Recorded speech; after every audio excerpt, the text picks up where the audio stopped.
And it was really fascinating and strange to look at those green lights, yes. Are they intelligent forms, like the beings?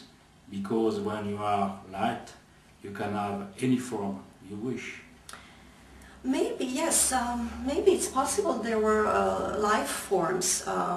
Maybe they were alive, some entities, or I don't really know. But it's interesting that you say that, because when I was 6 years old, I remember I was thinking if I could be anything or anyone, I would love to be a ball of light. I was thinking that when I was only 6 years old. So it's possible that those green lights were some entities, life forms. In 1980, it is an extraordinary encounter with our never forgotten Elvis Presley. Yes, that encounter changed my whole life, shaped my whole personality. It was such a magical encounter, so special. It's yes, it's.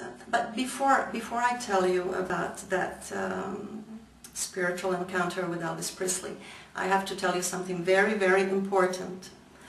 I wasn't an Elvis fan. In fact, I disliked him. I didn't like him at all. He annoyed me with all his rings around his fingers. He annoyed me with his capes and, you know, outfits. I thought I had such a terrible and bad image of him. I really thought that he was very shallow, very superficial, showing off, some kind of spoiled superstar. And I didn't like him at all.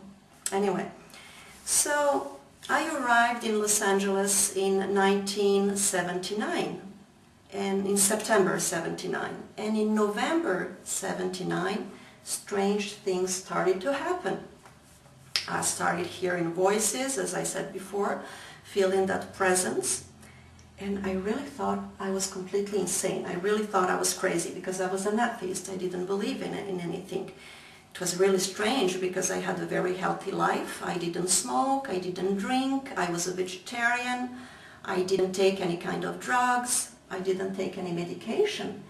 And I suddenly didn't understand why suddenly I was hearing those voices, seeing shadows on the wall and feeling someone touch my hair, caress my hair, kiss me, and so on. I was also hearing a sentence that would come regularly. It said, "I want you, I need you, and I love you." Of course, back then I didn't know that it was one of the title of Elvis's song, because I wasn't a fan. I think I saw Elvis one or twice on the TV and I didn't like him at all. I wasn't attracted to him, so I didn't have any of his records. And it was a very, very hard moment of my life because I was enough smart, you know, I knew that if I told that to my friends, that they wouldn't believe me. So I didn't tell them anything. It was a very, very lonely moment in my life because I had to face all those events by myself. I had no one to whom I could turn to for help, someone who could give me some advices or tell me what was happening to me. So it was a very lonely moment of my life. And one day I was really exasperated and I was very frightened. I was terrified. I was so scared. And I really thought I was completely insane, completely crazy. So one day I had a friend that was doing yoga. Let's call him Brett. That's not his real name. But I said to him, please, please help me. You know, I can't go on like this anymore. You know, I'm hearing voices and I'm seeing shadows. Please help me, do something. So I was at his place and we went into the bedroom. My friend lied on the bed and I sat on the floor cross-legged. And I was looking at those shadows that I was seeing on the wall. My friend didn't see anything and didn't hear anything. So I was hearing, you know, that sentence, I want you, I need you, I love you. And I was also hearing, help me, help us. Of course, I didn't understand why I was hearing, help me, help us. Anyway, So I looked at the shadows on the wall and I said, I will help you if I can, but tell me, who are you? And I said, who are you? And I didn't hear anything. So I asked a second time, who are you? And I heard the name, but I said to myself, oh no, it can't be. I didn't hear well, it's impossible. So I asked a third time, who are you? And then I heard the same name as I had heard the second time. I heard in a whisper, Elvis. And at the same time, he appeared in the room. And it was such a great shock, physical and emotional shock for me. Remember, I was an atheist. I didn't believe in anything.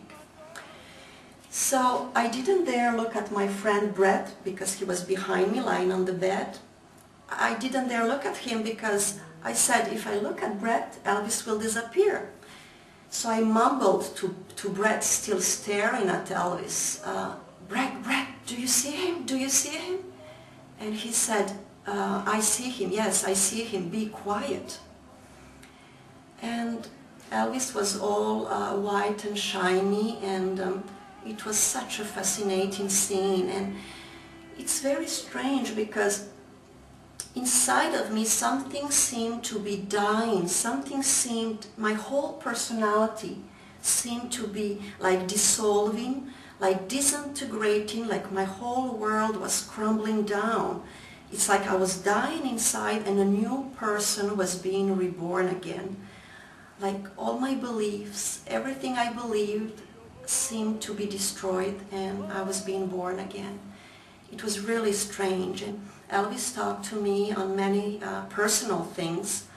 And I was so moved. I couldn't breathe. And I was under shock, really, mentally and physically. So I lied on the floor because I thought that I would be able to breathe better because I was suffocating. I really thought that I was going to die of a suffocation or a heart attack. So I lied on the floor, and it happened so many years ago in 1980, but it's so fresh in my mind as though it happened yesterday. And suddenly something wonderful happened. Elvis walked towards me. He crouched down. I think he knelt on his right knee. And he put his right hand on my stomach. And he was going like this, up and down, up and down. And what's wonderful, what was really fascinating is that I could feel the heat. He didn't touch my stomach, like his hand was like a few inches above my stomach. But I could feel the heat go up and down, up and down. His hand was warm. And my breathing became easier. I could breathe better. Elvis got up. He moved on my right side, and I sat up again. And of course, I was still staring at him, And I saw him go in a corner near the door, and I felt that he was leaving. So I said to him, please, please don't go, don't go. And he answered in a whisper. He said, must go, and he disappeared. And I got up. I was the happiest person in the whole world. I wanted to laugh, I wanted to dance, I wanted to sing. I was euphorical with joy. And it was the most beautiful moment of my life. Not because I had seen Elvis Presley's ghost or spirit, but because this was a proof for me that God existed. Whatever the image we have of him, some kind of energy or some kind of entity that gave Elvis the power to manifest and to walk in that room.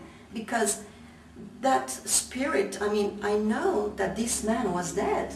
I know that he was dead, and he was still walking in that room and talking to me and touching me.